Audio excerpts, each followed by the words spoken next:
નમસ્કાર દર્શક મિત્રો, સ્પેશિયલ રિપોર્ટમાં હું પીનલ આપનું સ્વાગત કરું છું કે જ્યાં આજે આપણે વાત કરી રહ્યા છીએ અપકમિંગ ફિલ્મ દમણની.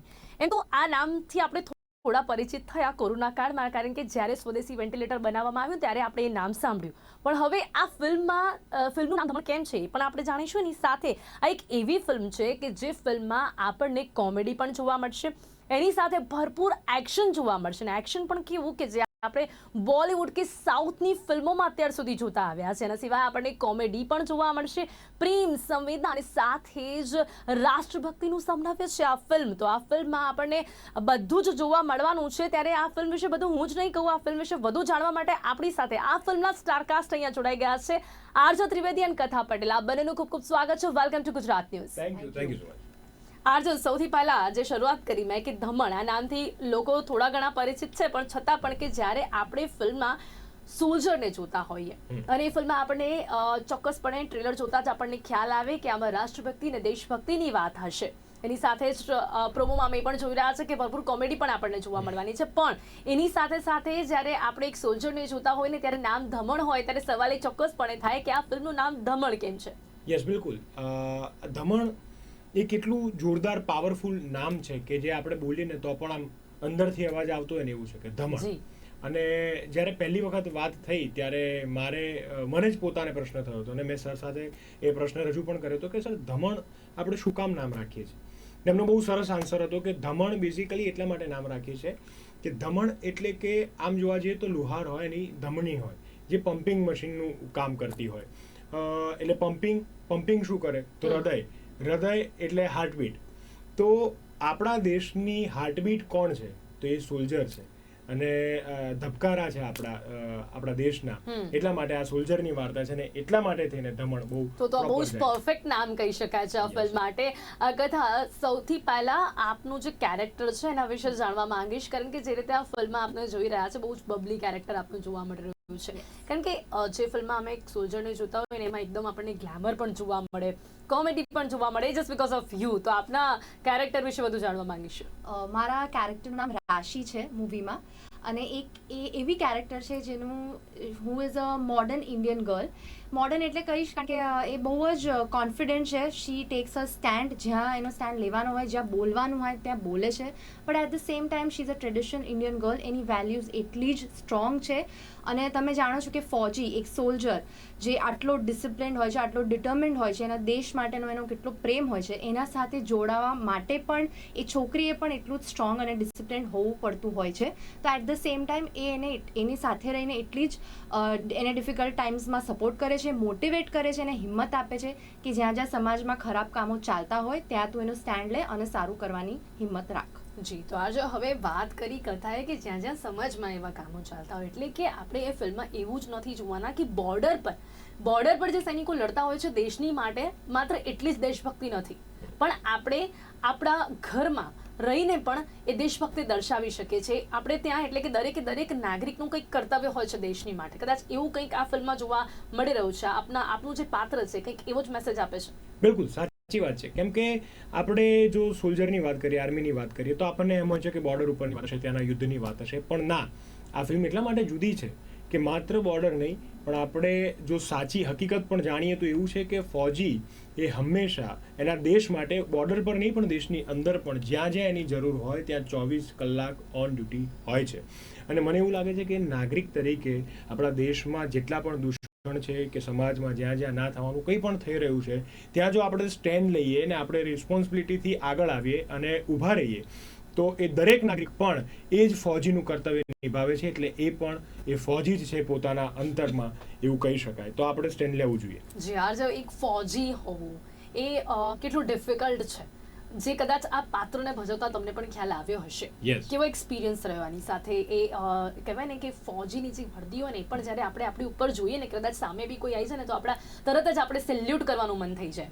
તો આપે તો એ પહેર્યું અને આપે પોતાને જ એ રીતે જોયું ને અમે પણ આપને જોઈએ છે. યુ આર લુકિંગ લાઈક એવું કહી શકાય કે એકદમ આર્મી મેન તમે લાગી રહ્યા છો એકચ્યુઅલમાં. તો તમારો પોતાનો જે અનુભવ છે કેવો રહ્યો? યસ, તમે બહુ સાચું કહ્યું. વર્દી પોતાનામાં જ એક કેરેક્ટર છે, એની એક ભાષા છે, લેંગ્વેજ છે વર્દીની પોતાની, કે તમે જેવું એને જુઓ કાં તો તમે જેવું એને પહેરો એટલે તમારો એટીટ્યૂડ આખો ચેન્જ થઈ જાય, તમારી ડિસિપ્લિન આખી ચેન્જ થઈ જતી હોય છે. એટલે એક્ટર માટે મને એવું લાગે છે, આ મારા પોતાનો પોઈન્ટ ઓફ વ્યૂ છે, કે જો તમે કદાચ આર્મીનો રૂલ કરો છો તો તમે એ વર્દી પહેરો છો તો તમારું 50% કામ સોલ્જર તરીકેની બોડી લેંગ્વેજ પકડવાનું કામ એક્ટર તરીકેનું એ ત્યાં પૂરું થઈ જાય છે, જે વર્દી તમે પોતાને પર્સનલ એવો અનુભવ થયો? જી બિલકુલ એવો અનુભવ થયો, કેમ કે તમે તરત જ એક ડિસિપ્લિનમાં આવી જાઓ છો. અને બીજું કે તમે કહ્યું એ પ્રમાણે કે આપણે એ લોકોને જોઈને આપણને રિસ્પેક્ટ થાય છે. કેમ કે આપણને એ ખબર છે કે અત્યારે આપણે શ્વાસ લઈ રહ્યા છીએ, આપણે બેસીને વાત કરી રહ્યા છીએ, તો આપણે ચોક્કસ સેફ છે એની ખાતરી એ લોકો આપણને આપે છે કે અમે અહીંયા છે, તમે તમારું જે કામ છે એ કરો. તો એ રિસ્પેક્ટ એટલા માટે છે કેમ કે એ જે ત્યાં આપણને આપણી રક્ષા કરી રહ્યા છે, પણ આપણે સામે શું કરીએ છીએ? કશું નહીં. તો એ રિસ્પેક્ટ સામેથી જ આવી જાય છે કે તમે અમારા માટે આટલું કરો છો તો અમે તમને એટલીસ્ટ રિસ્પેક્ટ તો આપીએ.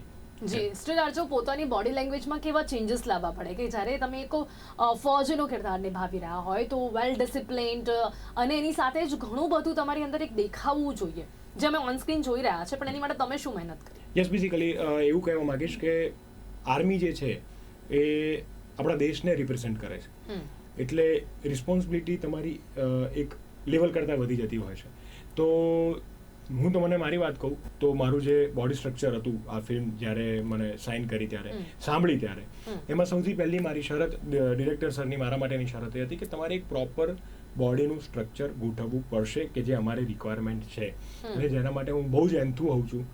જે લોકોને ખબર હશે એ લોકોને ખ્યાલ જ હશે કે હું જ્યારે ફિલ્મ ના હોય ત્યારે ફૂડી હોઉં છું, પણ જ્યારે કંઈ પણ કામ આવે તો હું બહુ જ એને ચેલેન્જની રીતે લેતો હોઉં છું. અને આ પર્ટિક્યુલર ગૌરવ આચાર્ય માટે મેં અમુક 30 દિવસની અંદર મારા ટ્રેનર ભૌમિક જોશી સાથે મળીને 30 દિવસની અંદર 15 કિલો જેટલું વજન ઉતાર્યું હતું. ઓ ગ્રેટ. યસ, એટલે ફિટ થવું બહુ જરૂરી હતું આ 100% રોલ માટે. જી જી. કદા હવે આ ફિલ્મમાં અમે તમને જે રીતના જોઈ રહ્યા છે તો એકચ્યુઅલ લાઈફમાં પણ તમે એવા જ છો, બબલી ગ્લેમરસ તો છો જ, એ તો જોવા મળી જ રહ્યું છે, પણ એની સાથે તમારા નેચર વિશે પણ જાણવા માંગીશ, કારણ કે આ ફિલ્મમાં જે કોમેડીનો તડકો છે ને કદાચ તમારા કારણે જોવા મળી રહ્યો છે. તો તમારો જે અનુભવ એમની આ ફિલ્મની સાથે ને એની સાથે જ તમારું જે રિયલ કેરેક્ટર છે એની સાથે કેટલું મળતું આવે છે? રિયલ લાઈફ કથા પણ રાશિથી મળતી જોડતી છે. ઓફકોર્સ સિનેમા છે એટલે આપણે થોડું ડ્રામેટિક સાઈડ વધારે જઈએ. રાશિનું કેરેક્ટર એવું છે જે લાર્જર દેન લાઈફ છે, એની પોતાની દુનિયા છે, અને કશે ને કશે શૂટ કરતી વખતે મને બહુ જ ઇન્સ્પાયર કરી ગયું હતું કે એ છોકરી કશે બીતી નથી, એને જે બોલવું હોય છે જ્યારે બોલવું છે બોલે છે, અને એને જે કરવું હોય છે જે જોઈએ છે લઈને રહે છે. એટલે એ વસ્તુ મને બહુ ઇન્સ્પાયર કરતી હતી. અને બાકી એક્સપિરિયન્સ આ કેરેક્ટર કરવામાં ખૂબ જ મજા આવી, કારણ કે મજાવાળું કેરેક્ટર છે, આખું મસ્તીવાળું છે, પણ એટ ધ સેમ ટાઈમ હું એ પણ કહીશ કે રાશિના બીજા પણ બહુ શેડ્સ મૂવીમાં જોવા મળશે, કારણ કે એ ફૌજીની પાર્ટનર હોય છે, એક સોલ્જરની પાર્ટનર હોય છે, એટલે જ્યારે સમય આવે ત્યારે એટલી જ ડિસિપ્લિન એના સાથે ઊભી હોય છે. અને સાચું કહું તો ઘણા સીન્સ મને આજમને તો થયું જ હશે, જેવી રીતે એને કીધું કે એક રિસ્પોન્સિબિલિટી એક આવે એ સીન કરવામાં, મને પોતાને પણ ઘણા એવા સીન્સ છે જ્યારે એવું ફીલ થયું હતું, મને ગૂઝબમ્સ આવી ગયા હતા એ સીન્સ કરતા, કે how difficult it is for the family as well of the soldier કે એ પોઈન્ટ પર પહોંચી શકે. જી, હવે કથા અહીંયા એક પર્સનલ ક્વેશ્ચન એવું પણ કરીશ આપને કે અહીંયા જે કથા તમે રાશિનો જે રોલ પ્લે કરી રહ્યા છો, આજે એવી કેટલી છોકરીઓ આપણને જોવા મળે છે, કેટલી એવી છોકરીઓ કે જે ખરેખર એક ફૌજીને પોતાના પાર્ટનરની તરીકે પસંદ કરે, કારણ કે ફૌજીની લાઈફ વિશે બધા જ જાણતા હોય છે. યસ, તો કેટલું ડિફિકલ્ટ હોય છે, એમના પેરેન્ટ્સ માટે પણ એકચ્યુઅલમાં ડિફિકલ્ટ હોય છે. ત્યારે શું લાગે છે કે આજની છોકરીઓ એ એવા પાર્ટનરને પસંદ કરીને એમની સાથે કેટલું ચાલી શકે છે જે એકચ્યુઅલમાં રાશિ અહીંયા કરી રહી છે? ડેફિનેટલી ચાલી શકે છે. આઈ થિંક મારા પર્સનલ ઓપિનિયન પ્રમાણે સમયની વાત કરું તો પહેલાં હોય કે હમણાં હોય, પ્રેમ હોય છે. એટલે જ્યારે એ પ્રેમ કરતી હોય છે ત્યારે એને આઈ ડોન્ટ થિંક કોઈ છોકરીનું મગજમાં આવતું હશે કે ફૌજી છે કે નથી, પણ ઓફકોર્સ એક જો ફૌજી સાથે આગળ પગલાં લેવાનું વિચારે, ડિસિપ્લિન્ડ હોવું જોઈએ, હરવું ફરવું છે અત્યારે લોકોને બહુ જ પસંદ હોય, એવું બધું કશું ભાઈ એ લાઈફમાં જોવા નથી મળતું. જી, હવે આ જો અહીંયા જે ફિલ્મમાં અમે પ્રોમો જોઈ રહ્યા છે એમાં જે એક્શનની વાત હવે જે મેઇન કરવાની છે, કારણ કે આ જે ફિલ્મ છે એમાં જે રીતનું એક્શન જોવા મળી રહ્યું છે જે અમે અત્યાર સુધી બોલિવૂડની ફિલ્મોમાં જોયું છે, ઇવન સાઉથની ફિલ્મો જેવું એક્શન અહીંયા જોવા મળી રહ્યું છે. ધ રીઝન બિહાઇન્ડ ઇટ કે ક્યાંક ને ક્યાંક ગુજરાતી ફિલ્મોમાં એવું એક્શન હોઈ શકે છે, બની શકે છે, એવી પ્રથમ ફિલ્મ છે એવું કહી શકીએ છીએ, અને એની સાથે જ આનો શ્રેય કોને જાય છે હું એ પણ પૂછવા માંગીશ, કારણ કે ટેકનિકલી પણ અમે બહુ જ પરફેક્ટ એ જોઈ રહ્યા છે કે જે રીતનું આ પિક્ચરાઇઝ જોવા મળી રહ્યું છે. યસ, બિલકુલ. આનો શ્રેય હું 100% ડિરેક્ટર સરને આપવા જઈશ, કેમ કે જ્યારે સ્ક્રિપ્ટ લખાઈ હશે, જ્યારે એમણે વિચાર્યું હશે, ત્યારે એ આટલા ક્લિયર હશે. હું તમને કહું કે રાજન આર વર્મા જે અમારા ડિરેક્ટર છે આ દમણ ફિલ્મના, એમનું વિઝન, હું જેટલા પણ ડિરેક્ટર સાથે કામ કર્યું છે દરેકની કંઈક ને કંઈક ખૂબી છે, પણ આ સરની ખૂબી મને એ લાગે છે કે ડિરેક્ટર તરીકે તમારું વિઝન હોવું ને એ બહુ ક્લિયર હોવું ને એ જરૂરી છે. અને જ્યારે એમણે મને પહેલી વખત આ નરેશન આપ્યું હતું ત્યારથી એ ક્લિયર હતા. એમણે મને શોર્ટ વાઇઝ નરેશન આપ્યું હતું, પહેલું નરેશન, કે આ સીનમાં આ શોર્ટ સર હમ ઇસ તરહ સે લેને વાલે હૈ. તો આટલું બધું જો ક્લિયર વિઝન હોય ને તો પછી ફ્લોર પર કોઈ પ્રકારનો પ્રોબ્લેમ ના થાય. ગમે તેટલી અઘરી એક્શન હોય, ગમે તેટલા અઘરા શોર્ટ્સ ડિઝાઇન થયા હોય, એ બહુ સ્મૂથલી પતી જતા હોય છે. એટલા માટે થઈને હું આ એક્શનનો શ્રેય હું સરને આપીશ. અને 100% આ કેબલ વર્ક આ ફાઇટ સિક્વન્સીસની અંદર કરવામાં આવ્યું છે. તો હજુ આ ફિલ્મ જોશો એટલે તમને ખબર પડશે. એના શોર્ટ્સ અમુક જે ટેકનિકલ છે, જે લેન્સીસનો યુઝ થયો છે, એ બધા જ ટેકનિકલ ટર્મ્સની અંદર આપણે વધારે જઈએ તો એવી રીતે કરવામાં આવ્યા છે કે જે બોલિવૂડ અને સાઉથ ઇન્ડસ્ટ્રીની અંદર આપણે વધારે જોતા આવ્યા. જી એકચ્યુઅલી આપણે અત્યાર સુધી ગુજરાતી ફિલ્મોમાં બધું જ જોયું, પણ જે રીતનું એક્શન આ ફિલ્મમાં જોવા મળી રહ્યું છે એવું એક્શન અત્યાર સુધી કોઈ ફિલ્મમાં આપણને જોવા નથી મળ્યું. આર્જો, હવે તમારો પોતાનો અનુભવ એક્શન ડ્યુરિંગ ધી એક્શન કેવો રહ્યો? બહુ જ અમેઝિંગ, બહુ જ અમેઝિંગ એક્સપિરિયન્સ રહ્યો. કેમ કે કંઈ પણ વસ્તુ તમે પહેલી વખત કરતા હોય એટલે તમારામાં એક્સાઇટમેન્ટ હોય, તમને એ શીખવાની ધગસ હોય, અને એ થશે કે નહીં એ પ્રશ્ન હોય. એટલે આ બધું જ સાથે હતું. અને એ એક્શન કરવામાં સૌથી વધારે મજા મને ત્યારે આવી છે જ્યારે હું કહું છું કે મને કેબલથી હાર્નેસ કરવામાં આવે છે અને એક હુનીથી એમને હિટ કરું છું સામે જે માણસ છે એમને. તો એ મારા માટે બહુ જ ડિફિકલ્ટ હતું, કેમ કે અમુક પ્રોબ્લેમ્સ હતા મારા પગમાં અને એ બધા, પણ એ બધું સેટઅપ થઈ ગયું. અને સૌથી એમાં કોમેડી સીન પણ એ જ હતો, કેમ કે એટલે બિહાઇન્ડ ધ સીનમાં કોમેડી ત્યાં થઈ હતી, કેમ કે થોડીક વાર પછી 5 ટેક થયા ને એના પછી આમ તેમ હું જોતો હતો, અને પછી આમ જોયું તો સામેની સાઈડ પર એક કેબલ ખેંચવાનો હોય, તો આખી ટીમ સામે મને ખેંચતી હતી. એટલે મેં કીધું અરે બાપરે, આટલા બધા લોકો કે ટેક પતાવો જલ્દી એમ. તો એક્શન ફિલ્મમાં તો ઇન્જરી પણ થઈ હશે, ઘણી મજા પણ આવી હશે એકદમ અલગ જ્યારે આપ એક્શન ફિલ્મમાં કરી રહ્યા છો તો? આર્જો, યસ, ઇન્જરી એવું હતું કે ફિલ્મના વર્કશોપ પહેલા થઈ ગઈ હતી. ઓકે, હા, એક્શનના સિક્વન્સ એટલે એવું થયું હતું કે એક નાનો એક્સિડન્ટ થયો હતો. અને હું આ સિમ્પથી ગેઇન કરવા નથી કહેતો, પણ આ બહુ ઇન્ટરેસ્ટિંગ વસ્તુ છે એટલા માટે કહું છું કે મારો જે ડાબો પગ છે એમાં લિગામેન્ટમાં ઇન્જરી થઈ હતી અને હું ચાલી નતો શકતો એ દિવસે. પણ તો પછી મને ડિરેક્ટર સાહેબને સેલ્યુટ કરવું પડે કે તો બી એમને તમને એક્શન મૂવી માટે સિલેક્ટ કર્યો. યસ, અને એમને પૂછજો જ્યારે વાત થાય ત્યારે કે એ કેવું આખો માહોલ હતો એ વખતનો.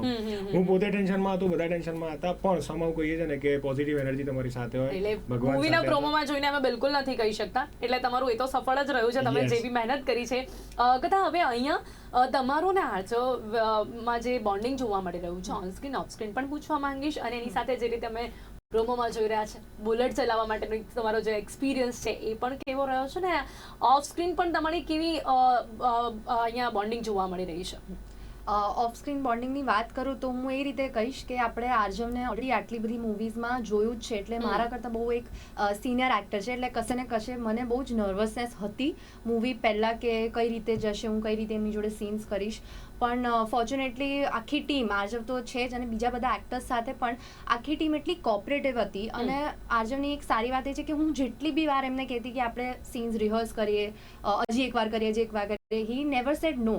તો એટલે એક સરસ બોન્ડિંગ આવી ગઈ હતી, અને એના લીધે જ સીન્સમાં પણ ઓન સ્ક્રીન પણ કેમિસ્ટ્રી બહુ જ સરસ દેખાય છે, તમને મૂવીમાં જોવા મળશે. અને બુલેટની વાત કરીશ તો મને જ્યારે સરે સૌથી પહેલાં કીધું કે તમારે બુલેટ ચલાવવાની છે, એક સીન છે તમારો પ્રોપર, એટલે હું બહુ જ ગભરાઈ ગઈ હતી, કારણ કે મને આવડતી નથી. ઓકે, એટલે તમને પહેલાથી નહોતી આવડતી? ના, મને નથી આવડતી. આ ફિલ્મ માટે ખાસ કરીને શીખી છું, અને એમાં પણ શીખવાડવા વાળા પણ એનો પણ કંઈક એક્સપિરિયન્સ તમારી વચ્ચે આઈ એમ ડેમ શ્યોર સારો રહ્યો હશે. ઓફ સ્ક્રીન પણ એમાં પણ ઘણા ફની મોમેન્ટ થયા હશે આર્જો? Yes, of course. એટલે સૌથી મજાની વાત એ છે કે તમને જ્યારે કંઈક નવું કરવું છે ત્યારે તમારામાં ધગસ શું છે એ આ તમને સીનમાંથી દેખાશે કે જ્યારે એને ખરેખર, કેમ કે આને આમ પણ બુલેટ ચલાવવું એ ગર્લ્સ માટે, કેમ કે એ વધારે હેવી હોય અને એના માટે થઈને એને વન શોટ સરે જે એટલે જે ડિઝાઇન કર્યો છે, અને એમાં કવ હતો રોડમાં કે એને ટર્ન લઈને ઉપર આવવાનું છે, અને ઢાળ ચડીને કવ લઈને ઉપર આવવાનું, ને હું પાછળ બેઠો, મારા ધબકારા ખરેખર વધેલા હતા. પણ તે છતાં બી જ્યારે શીખવાની વાત થઈ તો હું સાચું કહીશ કે અમુક સમયની અંદર એણે ફટાફટ શીખી લીધેલું. એમાં મહેનત લાગેલી પણ એ શીખી બહુ જલ્દી લીધેલું જી, અને જી. પછી કોન્ફિડન્સ તમને દેખાય છે સ્ક્રીન ઉપર. એકચ્યુઅલી અમે જોઈ રહ્યા છે એટલે જ મેં પહેલા એ જ સવાલ તમને કર્યો ને કથા હવે તમારો કોઈ ડાયલોગ થઈ જાય અહીંયા અમે લોકો ડાયલોગ તમારા બહુ જ ફની અને બધી કેરેક્ટરના ડાયલોગ્સ અમે જોઈ રહ્યા છે હા. ફિલ્મમાં પણ જોઈશું બહુ બધા ડાયલોગ્સ પણ અત્યારે પણ કંઈક સાંભળવા માંગીશું. આપણે બોયઝ માટે તો આપણે પિકઅપ લાઇન કરીને એક વર્ડ હોય છે આજકાલની જનરેશન હા. વાપરતી જ હોય છે. આ ખાસ કરીને છોકરીઓ માટે પિકઅપ લાઇન છે કે તમારો પાર્ટનર હોય બોયફ્રેન્ડ હોય એને તમે કહી શકો છો કે મારો પ્રેમ SST છે, સસ્તો, સુંદર અને ટકાઉ. Great. મને લાગે છે કે કદાચ હવે બધી જ જે પણ ગર્લ્સ છે ને આજના સમયમાં આવું જ કંઈક યુઝ કરશે પોતાના બોયફ્રેન્ડ કે પોતાના હસબન્ડ માટે કે એમનો પ્રેમ કેવો છે ડાયલોગ તમારો હિટ થઈ જશે એવું Yes. અત્યારે લાગી રહ્યું છે. હવે કદાચ તમારો જે કેરેક્ટર છે એ શું મેસેજ આપશે આ જનરેશનને, આ ફિલ્મ જોનારાને? આપનો કેરેક્ટર શું મેસેજ આપશે? મારો કેરેક્ટર એ જ મેસેજ આપશે કે જ્યાં પણ ખોટું થતું હોય ત્યાં તમે તો સ્ટેન્ડ લો જ અને તમારા આજુબાજુવાળા જે છે તમારા ફાધર હોય, મધર હોય, પાર્ટનર હોય, કોઈ પણ હોય એને પણ તમે જો એમનામાં ના હોય કોન્ફિડન્સ કે હોય તમે એઝ અ સપોર્ટર તમે પણ એમને એ જ આપો મેસેજ અને એટલી જ હિંમત આપો કે તમે પણ એક સ્ટેન્ડ લો અને સારું કરવાની હિંમત રાખો. જી, ગુજરાતીઓને આપની ફિલ્મ માટે આપ શું કહેવા માંગો છો? કથા. હું એટલું કહીશ કે અમારી ફિલ્મ 2 ડિસેમ્બરે આવે છે ધમણ, જોજો. અને ફિલ્મનો મેસેજ બહુ જ ક્લિયર છે કે નેશન ફર્સ્ટ, જે તમને મૂવીમાં જોવા મળશે એટલે ખાસ જોજો. જી શ્યોર. તો હવે આ ફિલ્મ વિશે વધુ આપણે વાત કરવાની છે. આ ફિલ્મના સ્ટારકાસ્ટ સાથે તો વાત કરી છે પણ ડિરેક્ટર પાસેથી પણ આપણે જાણીએ કે આ ફિલ્મમાં બીજું શું ખાસ તેઓ લઈને આવી રહ્યા છે. તો એ વાત કરીશું આપણે એક બ્રેક બાદ. હાલ સમય થયો છે એક વિરામનો.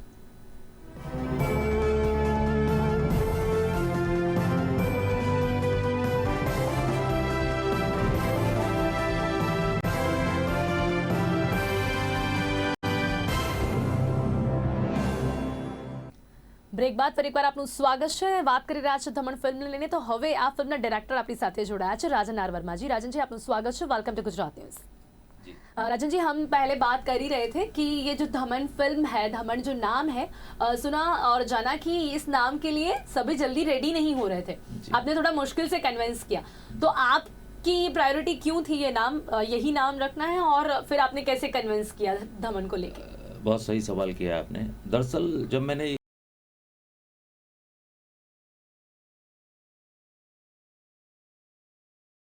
इस फिल्म की कहानी लिखी तो मुझे ऐसा लगा कि ये कहानी यूनिक है और कुछ इसमें ऐसी बात है, ऐसा फायर है कि टाइटल भी फायर वाला कुछ होना चाहिए. और कहते हैं ना दिल से लिखी हुई कहानी है तो कुछ दिल वाली भी बात होनी चाहिए. तो बहुत सारी रिसर्च की, R&D की मैंने उस पर. तब मुझे पता चला एक टाइटल निकल के आया मेरे सामने, धमड़, जो कि गुजरात गवर्नमेंट ने एक वेंटिलेटर भी जी, लॉन्च जी. किया था, जो कहते हैं ना लोगों की जिंदगी बचाने के लिए काम हाँ. आता है. तो धमड़ के फिर जब मैंने मीनिंग सर्च किए तो मुझे पता चला कि उसके 2-3 बहुत ही सॉलिड मीनिंग हैं जो आपको फिल्म धमड़ से रिलेट करेंगे पूरी मूवी से. नंबर 1 तो ये कि धमड़ का मतलब हार्ट बीट होता है, दिल की धड़कन होती है. दूसरा ये होता है कि किसी को जीने के लिए सांस देना, वो भी धमड़ होता है. और तीसरा, लोहे को पीट कर जब बनाते ना उसका हथियार बनाते हैं. हाँ, धोकनी जो जिसको पहले के टाइम में होता था. करेक्ट. जी. तो उसका भी मतलब ये होता है. तो इसमें फायर, आग, दिल सब कुछ है. और धमड़ के टाइटल में इतनी पावर है. इस धमड़ टाइटल में आप अगर बोलेंगे ना तो ये सीधा दिल से निकलता है. जैसे कि मैं बोल के दिखाता हूँ आपको, धमड़. जी जी जी. तो जी, जी. इस तरीके से लोगों को मैंने कन्विंस किया. शुरू में थोड़ी सी दिक्कत हुई थी लेकिन बाद में आज सभी लोग बोल रहे हैं वाह सर क्या टाइटल है. चारों तरफ तारीफ हो रही है टाइटल की. जी जी जी. और ये फिल्म जो देशभक्ति जिसमें हम देख रहे हैं, जो अभी अगर गुजराती फिल्मों में हमने इतनी देशभक्ति और दूसरा एक्शन नहीं देखा है जैसा इस फिल्म में देखने को मिल रहा है. तो सबसे पहले तो ये सब्जेक्ट क्यों देशभक्ति, मतलब क्या आपको पहले से ही देश के लिए खुद का, मतलब होता है ना कि डायरेक्टर्स का अगर खुद का कुछ होता है तो वो ऐसी फिल्में बनाते हैं, और आरजेओ को पसंद करने का रीजन?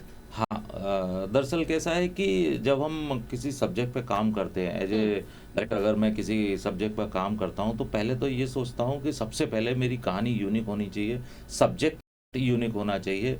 और ख़ास तौर से जब जैसे कि मैं गुजरात में मैंने इससे पहले भी की थी जेसू जोरदार, उसका भी यूनिक कॉन्सेप्ट था, लव स्टोरी थी. तो अब मेरे ऊपर जिम्मेदारी ज़्यादा थी तो एक ऐसा यूनिक कॉन्सेप्ट पे मुझे काम करना था जो कि लोगों के दिल को छुए और कहते ना कि लगे कि ये मेरी है यार स्टोरी, ये मेरे देश की कहानी है, ये हमारे हीरो जो फौजी हैं उनकी कहानी है, तो हमारी कहानी है. तो हर इंसान को अगर आप देखेंगे, हर हिंदुस्तानी को फौजी के लिए एक अलग ही रिस्पेक्ट दिल में. अगर हमारे सामने से गाड़ी पास हो रही होती है तो हम सामने से बोल देते जय हिंद सर. तो दिस इज द रिस्पेक्ट. तो कहानी पे काम काम करने का एक रीजन ये था कि गुजरात में फौजी के ऊपर मुझे कोई फिल्म दिखाई नहीं देती, तो मुझे ऐसा लगा कि इस सब्जेक्ट पे काम करना चाहिए। दूसरी बात, अब उस पर सर्च शुरू हुआ कि इसमें हीरो कौन जो फौजी बनेगा। गौरव आचार्य इतना, और उस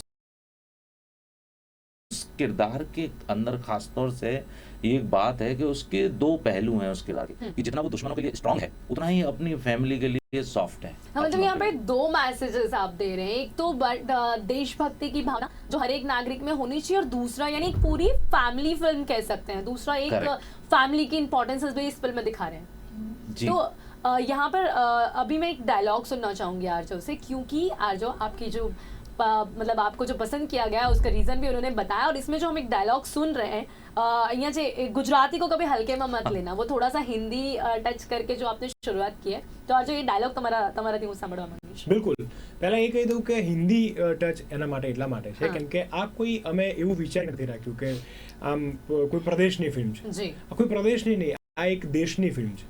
એટલે જ્યાં જરૂર છે, જ્યાં હિન્દીની ભાષાની ત્યાં ઉપયોગ કરવામાં આવ્યો છે, જ્યાં ગુજરાતીની જરૂર છે ત્યાં ગુજરાતીનો અને ઉપયોગ એટલા જ માટે આ ફિલ્મ પણ 6 લેંગ્વેજમાં રિલીઝ થઈ રહી જી છે, બિલકુલ, 6 લેંગ્વેજમાં રિલીઝ થઈ રહી છે। તમિલ, તેલુગુ, કન્નડ, ભોજપુરી, હિન્દી અને ગુજરાતી રિલીઝ નથી થઈ રહી, બની છે પહેલા 2 ડિસેમ્બરે ગુજરાતીમાં રિલીઝ થાય છે અને પછી આગળ જોઈશું जी। सो डायलॉग एवो है कि गुजराती को कभी हल्के में मत लेना, इतिहास गवाह है, एक गुजराती लाठी और लंगोट में अंग्रेजों पे पारी पड़ा था।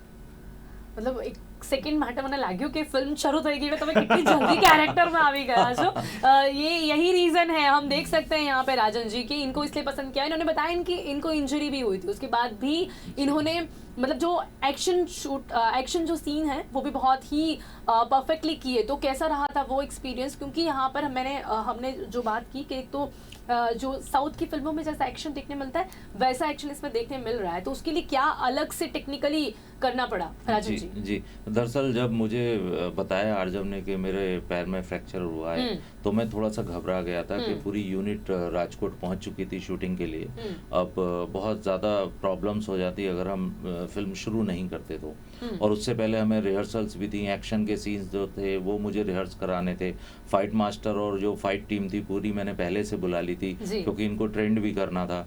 बट इनका डेडिकेशन जो था फिल्म को करने के लिए वो कमाल का था। मतलब स्प्रे मार मार के इन्होंने फिल्म में काम किया, और आप पूरी फिल्म में देखिए कहीं आपको नजर नहीं आएगा। उसके लिए मैं चाहता हूँ इनको फिर से एक बार सैल्यूट मारूं। वैसे तो लोग देखो अभी भी ये फिल्म में जो आप मतलब प्रोमो में तो ये सैल्यूट कर रहे हैं, लेकिन मुझे लगता है फिल्म देखने के बाद लोग इन्हें सैल्यूट करेंगे।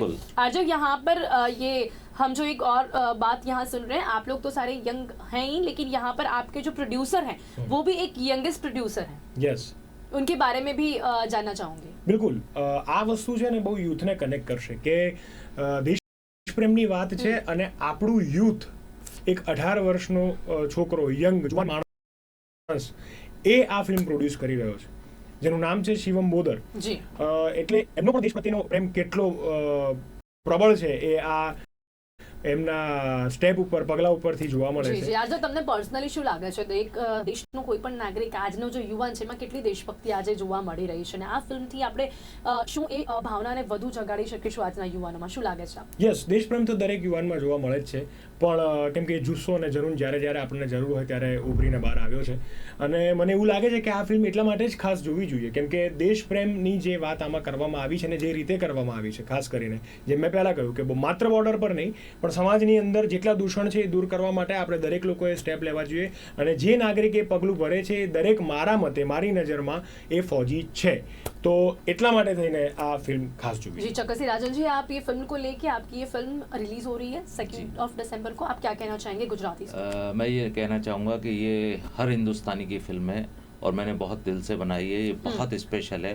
हम सभी को देखना और इस फिल्म को प्यार देना बहुत ज़रूरी है, जिससे कि ऐसा सिनेमा बनता रहे और लोग मोटिवेट होते रहे। जी आरજો, તમે શું કહેવા માંગશો? તમારા ઘણા ફેન્સ છે અને સાથે તમે ગૌરવ તરીકે પણ બધા જ લોકોને શું કહેવા માંગશો ગુજરાતીઓને આ ફિલ્મ માટે? યસ, એટલું કહીશ કે આપણામાં જે દેશપ્રેમની ભાવના છે એ હંમેશ માટે ઉજાગર રહે, એ દિલમાં એ વાત, એ મેસેજ લઈને ફરતા રહીએ, અને જ્યાં જ્યાં આપણી જરૂર હોય આપણે ખડે પગે ઊભા રહીએ દેશ માટે। બીજી વાત એ કહેવા માંગીશ કે 2 ડિસેમ્બરે ગુજરાતીમાં ધમણ રિલીઝ થવા જઈ રહી છે, તો આપણે ગુજરાતી છે અને ગુજરાતીની આદત છે કે ખભેથી ખભો મળાઈને ચાલીએ છીએ, એક ગુજરાતી બીજા ગુજરાતીને હંમેશા મદદ કરતો હોય છે. તો આવા સબ્જેક્ટ પર બનાવનાર જે ગુજરાતી છે ફિલ્મ, એ દરેક ગુજરાતીને આપણે સપોર્ટ કરીએ, એ ગુજરાતી જે પ્રોડ્યુસર છે એને આપણે સપોર્ટ કરીએ, અને આ ફિલ્મ થિયેટરમાં જઈને જોવા જઈએ. અને એ ઉપરાંત જેટલી પણ ગુજરાતી ફિલ્મ આવે એ બધી જ થિયેટરમાં જોવા જઈએ. જે ચોક્કસથી આપણો જે ડાયલોગ છે ગુજરાતી કો કભી હલકે મેં મત લેના, એ જેટલું કનેક્ટ કરશે ગુજરાતને, કદાચ સાંભળવા માટે જ બધા ફિલ્મ જોવા માટે આવવાના છે. તો અત્યારે સમય અહીંયા સમાપ્ત થાય છે. આરજો રાજનજી, આપ બંને મારી સાથે જોડાયા તે બદલ આપનો ખૂબ ખૂબ ધન્યવાદ and all the best for the film. Thank you so much. Thank you.